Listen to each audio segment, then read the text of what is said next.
You want to expand your thoughts, but you're limited because you're keeping yourself in the same circles, in the same room, with the same friends, and the same people, in the same city, and the same places. And regardless of what you say, regardless of if you want to change, if you want to expand, if you want to do things differently, you're continuing to do things the same. And as long as you continue to do things the same, you'll have the same result. Hi guys, welcome back to my channel. My name's Kelsey. Thank you so much for joining me. Today we're going to be talking about expanding your thoughts. This is something that is so much easier said than done. Every single video, everything that I'm talking about is simple work, but not easy work. Expanding our thoughts is something that we and everybody around us can benefit from because we're changing our perspective and we're changing the way that we understand how the world operates and works.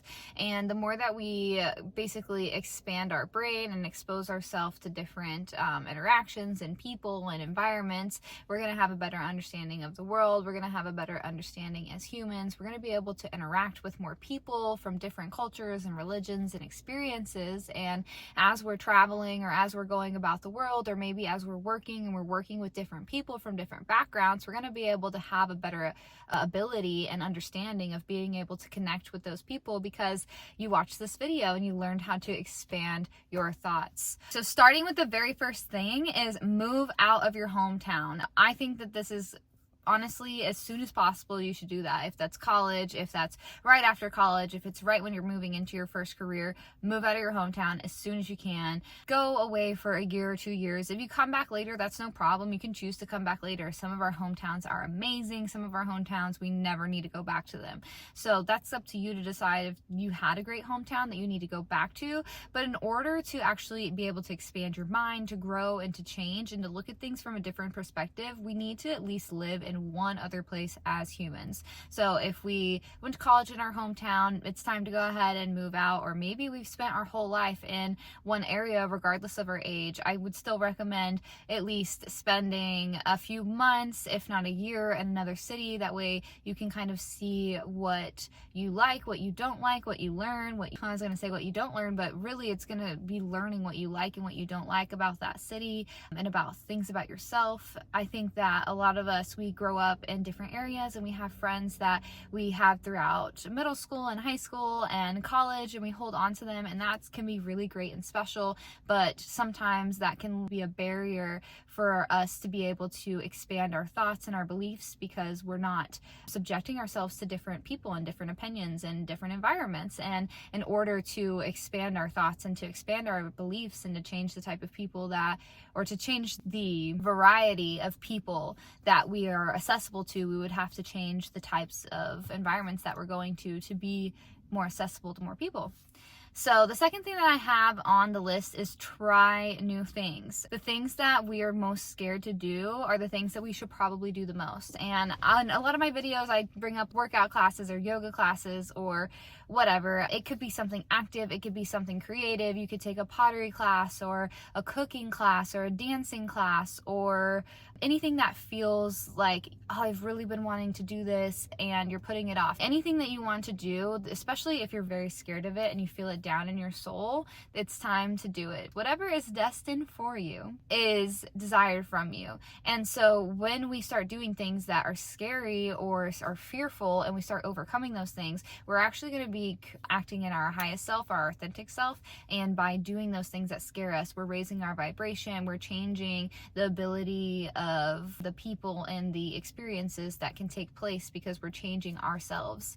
And essentially in the previous video I was talking about, I believe it was like Einstein that I quoted with changing the level of consciousness that you're on is going to be able to change the solutions that you can find to problems. So this is the same thing here. Wherever we're at in life, we have to continue to grow. The next thing on my list is going to be looking up opposing views from your own. So maybe you feel strongly about certain things in your life. It could be political, it could be social, it could be just your opinion on things, it could be any type of belief that you have.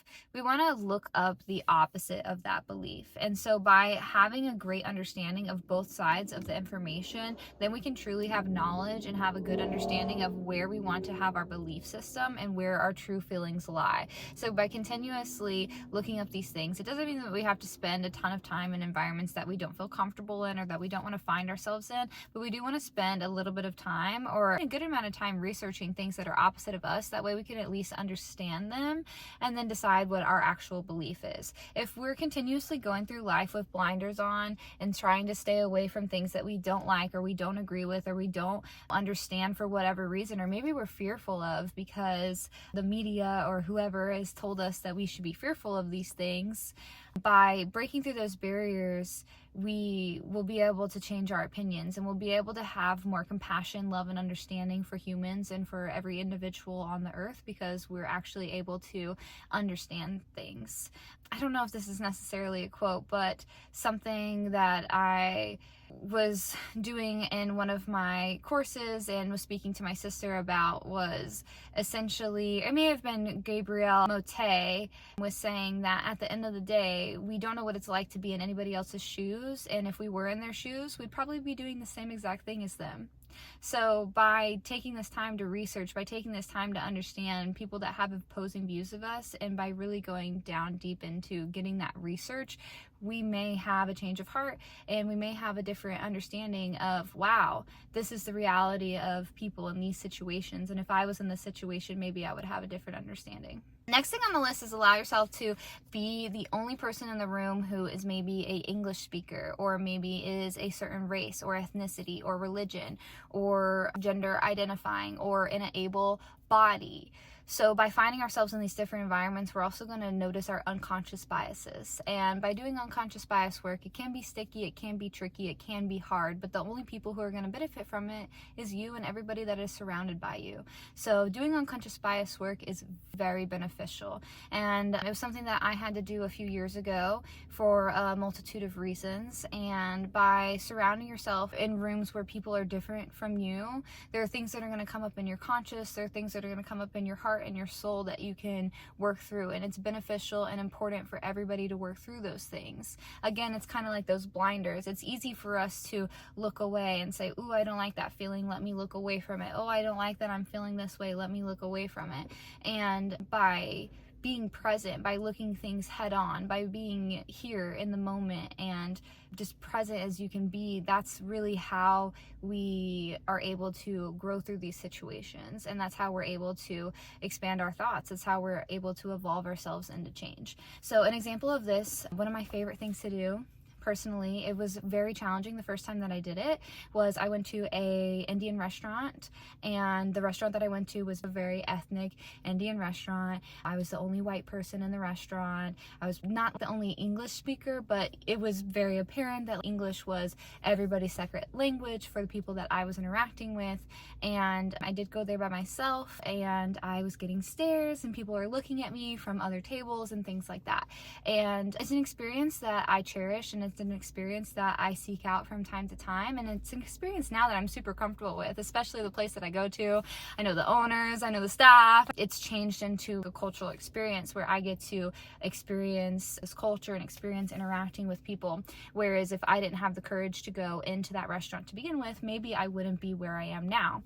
And so more examples of this is where we can find ourselves as the only religion, where we can find ourselves as the only able body, where we can find ourselves in an environment where we're the only race, maybe where we're the only gender, and noticing what comes up in our heart space when we're in these spaces and how does it feel. And even furthermore, I guess as a disclaimer, as a white person in America, we're seen as the majority, we're seen as the superior, we're seen as all these things, but it's really a psychological trick, because the second you're outside of the US, there's not the most of us. We are the minority. White people are the minority whenever we go out in the world. And so I think that for white people specifically, to practice your being a minority in the States and then taking that practice out into other countries is very, very, very important. I think that there's a lot of psychological warfare and propaganda specifically towards white people, allowing them to think that they're superior, they're priority, or all these things that's just completely inaccurate and wrong and vile, to be completely honest. But as someone in a white body, and as someone who has experienced this propaganda and grew up in it, I think that it's extremely important to surround yourself in environments where you are the minority. And if you have grown up and you're someone watching this video where you have been a minority in a lot of environments and throughout your life, then let's pick a different category. So maybe you've been a minority through race. Let's try finding what it feels like to be a minority through religion. And we're not seeking this out daily, weekly, or maybe this is something we do every couple of months or a few times a year or something like that. But we can pick something from the group. So even if we do identify and we have experience being treated as a minority, we want to look through these other topics and through these other areas where we could experience a different experience than what we've had experienced so far. So that's really what our initial goal is with these environments. And by surrounding ourselves in environments where we're a minority, we really want to look at, where am I surrounded with people who are just like me throughout my life, and maybe where could I find an area in my life where I could surround myself with people who are very different from me. And it's not that we have to do that all the time, but by doing those things, we're able to have a different understanding of different people. Through these experiences, we reconfirm the beliefs that we do have, but through the experience, we're able to learn that maybe we keep our beliefs and we still can have compassion and empathy for other people on the earth. And through this experience of interacting with other people, we can share love and we can share service and community just amongst humans, which I think is very important. So the next thing that I have on the list is your diet. And I want you to think about a diet for your brain, your mental diet. What is your brain watching? What is it listening to? And what is it consuming? And notice, who are those people that you're consuming? Do they look like you? Do they have the same beliefs as you? Do they have the same experiences as you? Maybe we want to start shifting that. If we are a white male and all we listen to are white male podcasts and we read white male books, maybe we should start switching that up.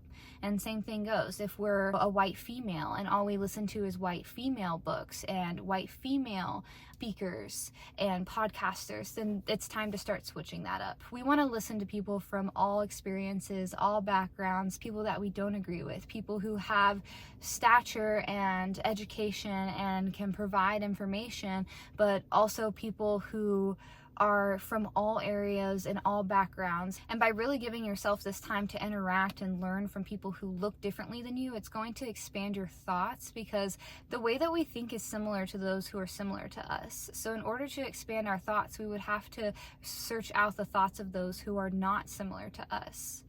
And that can be through race, that can be through culture, that can be through religion. If we look at our friends and we look at our group of friends and every single one of our friends looks exactly like us and has every single same belief and view as us, there's no problem with that. But maybe we should start to look where we can interact with people who are different from us. Or maybe we should start to look at ourselves and notice, are people who don't look like me comfortable around me if everybody who I'm friends with are people who only look like me? So we want to start asking ourselves these questions, and we want to provide environments where everybody is feeling welcomed and healthy and safe around us.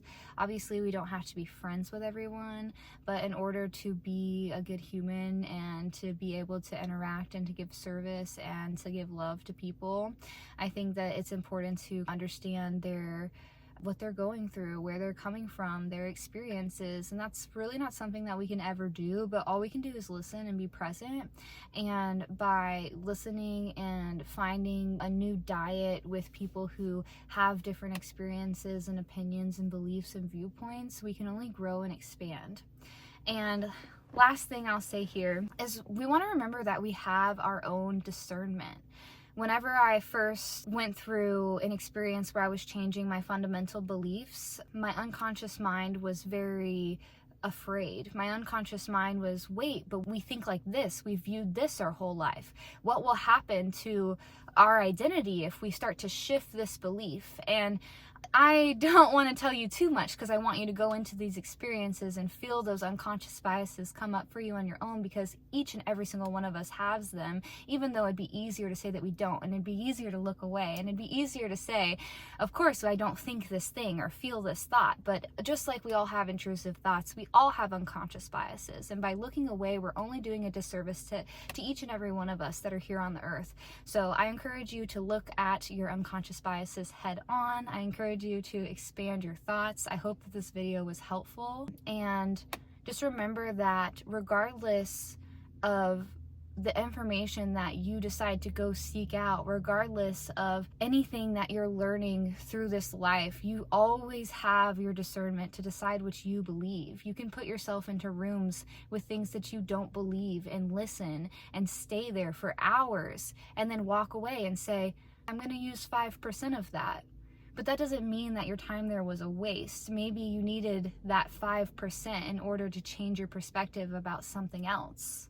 Thank you so much for tuning in today. I hope you have a great rest of your day. I hope this video helps you expand your thoughts. I'll see you in the next one.